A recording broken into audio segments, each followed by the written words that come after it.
Good morning, everybody. The bike is here.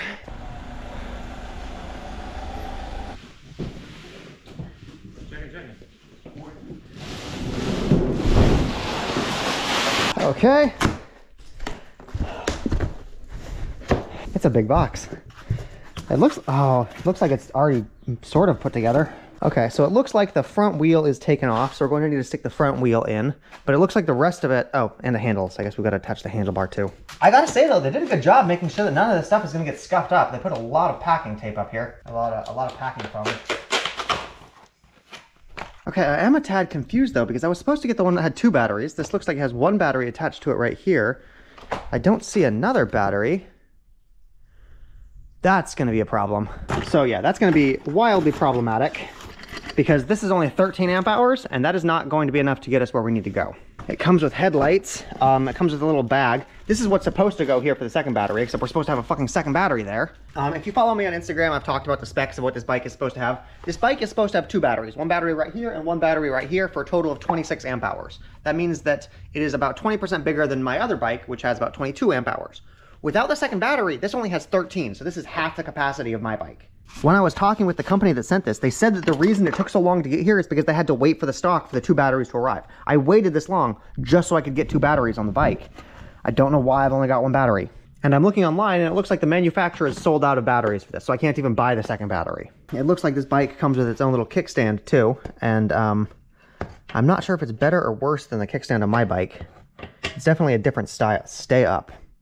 This bike isn't as topsy-turvy as mine is though, so maybe it's fine. I'm trying to think about how far that means I'll be able to go before I get stranded. You know, I like my bike because I didn't actually have to assemble anything. It basically came assembled out of the box. Those came with the bike? The tools did, yes. Yeah, nice. At least that's nice. Okay, so we actually have to assemble the wheel ourselves, and the axle that it came with, we need to stick the axle into the wheel. So we're gonna take this, and I think that we just stick this inside the hole. So typically when you're dealing with bolts like this, you would want to use something like thread locker to make sure that the bolts don't get loose, but they've actually got a mechanical thread locker right here. You see the way that these bolts are shaped? This little knob right there? When you press the bolt against itself by twisting it, this acts as a pressure, adds a lot of pressure so that the bolt won't come loose. Okay, we got this attached. I'm not sure if I need to tweak this to make everything fit properly. I know that we're gonna have to tweak the bike caliper because I didn't fit this in properly, but now we just gotta tighten everything to make it all snug. So as we twist these, that is going to slowly get pressed in and it's going to bend against the metal, causing a lot of tension. Now we just need to adjust the brakes. You can obviously hear it. Okay, the front wheel is officially attached. The kickstand isn't though, so if I turn this right side up, it won't actually stand up. The kickstand is held in with these 2 screws, so I'm a little bit worried that the kickstand is actually going to be just as shitty as my last kickstand was. And this is not the same style. I don't have that thing underneath it, so I can't do the 2 leg. This is the only option that we have, is just the 1 leg coming off the side. It does look like it's height adjustable though, so we can adjust the height of it. I'm not sure how much a height adjustable shitty kickstand is worth. Do any of you guys want to make any bets on if this kickstand breaks? The bike won't be nearly as heavy as my bike is, so I'm not worried about tipping over so much as just this being a kind of flimsy kickstand. The last thing we need are the pedals. This is the left side, so we need to find the left. Yes, I see an L on there, so screw this in. Then they just twist into place. This should be all we need to actually test the bike. Now we just gotta put the right pedal in. Okay, the bike comes with a set of keys. You use the keys to turn the bike on. So we put this in, and then... Wait, no, I don't think the keys... Yeah, okay, so that's locked. And how do we just turn this on? Look at that, we've got a speedometer right there. It looks like we've only got like 20% battery right now. Okay, so the electric part of this works. The throttle feels like it's got sand in there. Like it feels like there's a... It doesn't feel smooth. I might need to clean it out.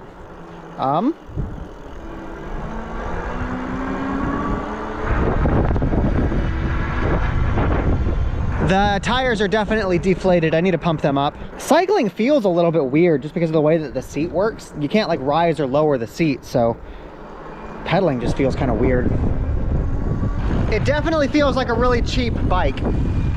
Okay, so after my first test with this, I'm not sure if you guys can see the way that this works, but you can't adjust the height of the seat. And so because of the way this is angled, you're basically having to lean over, and pedaling just feels weird while you're doing that. You're not sitting straight up pedaling, you're leaning over, and it just...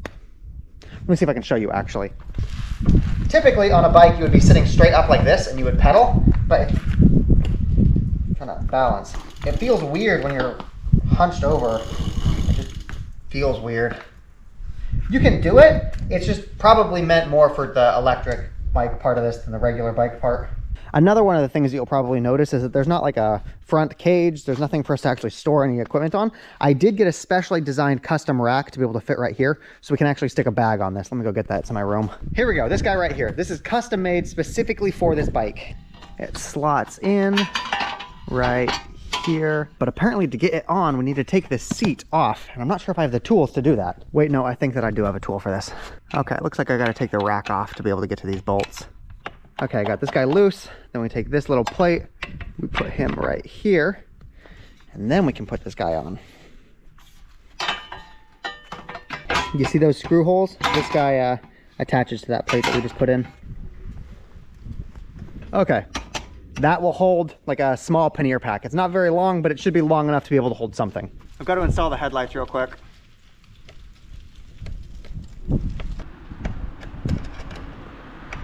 Okay, let's test the lights out. To turn it on, you push this button right here. That turns the bike on, and then I think this is the light. Yeah, look at that. So that means that you can have one pointing down toward the road and one pointing a little bit in front of you so you can see everything. That's not bad, honestly. I believe the very last thing we need to do is pump the tires up to 20 PSI. My friend was generous enough to let me borrow his electric pump, so we don't need to do this by hand. 20 PSI. We still need to put slime in the tires. Okay, I don't have my little mounted GoPro thing here, so you won't be able to get a first person, or I guess a third person view of me riding. But I think that this is good enough for us to go test it out for real. Okay, I will say that with the tires pumped up, it feels much better than it did before. Whoa, whoa. Okay, we have a problem. We have a problem. Okay, so the throttle right here, it just, turn off. The throttle just sticks. So like I put it here and it's supposed to be spring loaded, so you pull it back and then as soon as you release it stops. But it's like there's sand in this and so it's sticking. That's super dangerous. Okay, I pulled the throttle off to potentially clean it out. You can see I've got the handle right here. I think that part of this got broken off and so there's like sand inside this. I'm not sure if you guys can see this, but you can see that part of it did break, which is not good. Let's pull this part off of the handle and see if we can't inspect it. Okay, so this right here is the throttle mechanism. Okay, I cleaned out the stuff inside of it and just to prove that this still works. Okay, cool. I was a little bit worried that I completely broke it. I got to put the spring back inside of it. Okay, good. As soon as I pulled the throttle off, I'm like, fuck, did I just completely break the electronic bike part of this electric bike? But no. Okay, the throttle mechanism works now. Okay, with the throttle reattached, let's give this a go now. Sorry, I don't have anywhere to hold my fucking camera, so we're just gonna have to try to figure this out. Oh.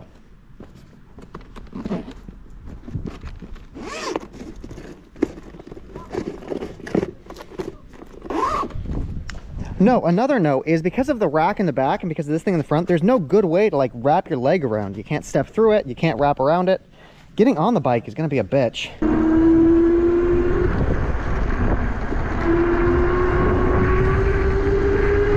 Okay, another thing, because the seat isn't adjustable, it makes you keep wanting to like slide up right into the frame. The seat's not very comfortable. It is a lot more maneuverable than my last bike though. Or than my current bike, I guess. Than the other bike. Okay, but pause. One thing I noticed that's really, really good, let me show you. Yeah, see, getting your leg over is tough. One thing that's really nice, it's got a back suspension, so that means going over speed bumps and whatever is so much nicer than on my bike. This bike has just got a lot of pros and cons. I don't know how I feel about it. Oh, another thing, this bike does not have cruise control. And it doesn't have mirrors. I've got to attach mirrors to it.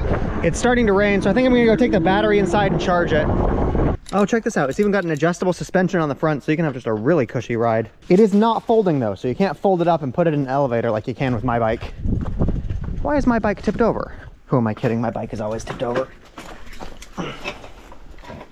And then to remove the battery, we turn the key into the unlock position, I believe, and then slide it up and out. Perfect. I'm not going to be the one riding this. This is going to be her bike. So all of these things are things that she's going to have to figure out.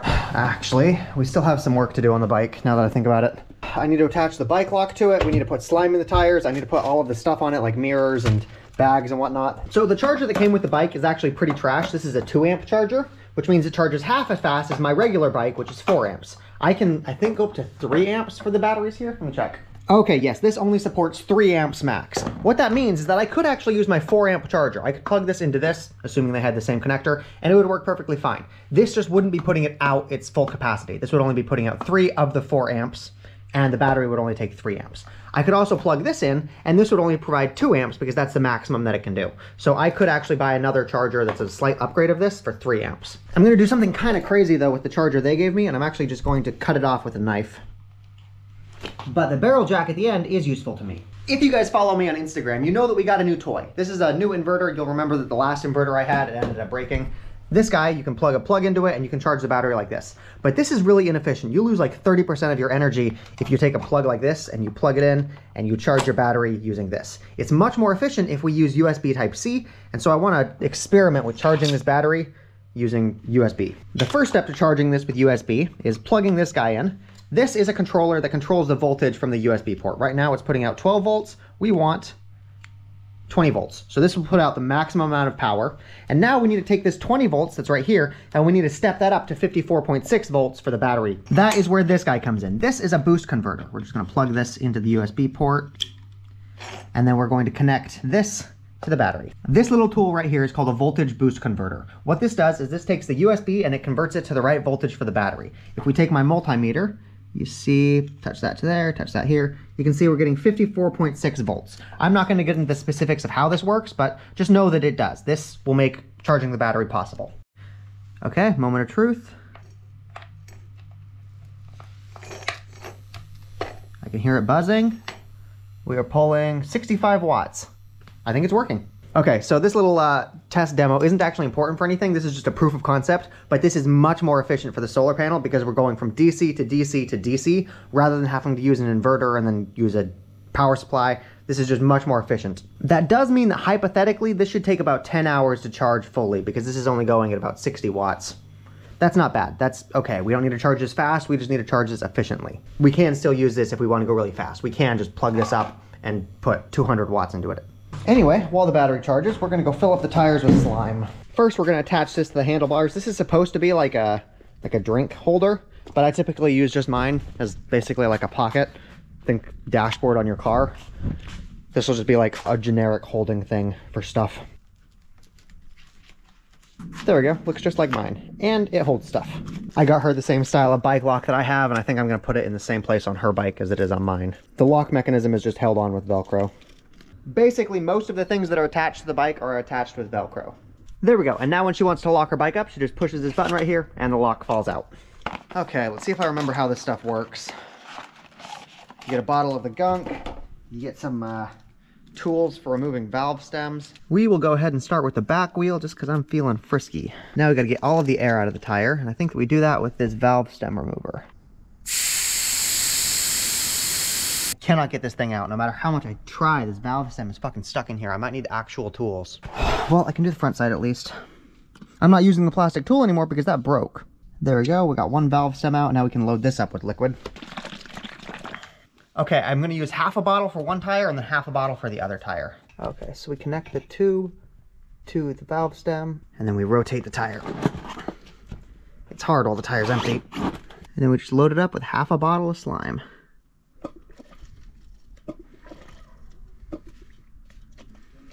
Okay, now we just put this guy back in. And then we pump the thing back up full of air. Luckily I've got an electric pump this time, so I don't need to do it by hand.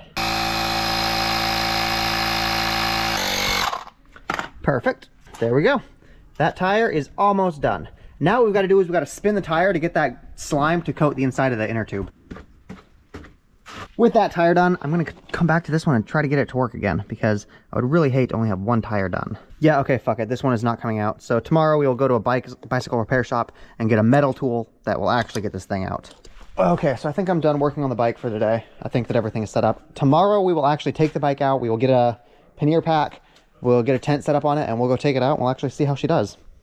And we'll fix the tire. I will catch you guys tomorrow. It looks like my vacation is over. Okay, but like, just look at this. You can't take your leg this way because there will be a big battery there once I buy the second one. And there will be a big bag right here to where you can't take your leg over. There's not really like a lot of good, I guess I'm short and she'll be taller than me, but there's not a lot of good options for actually getting on the bike unless you just like bunny hop on top of it.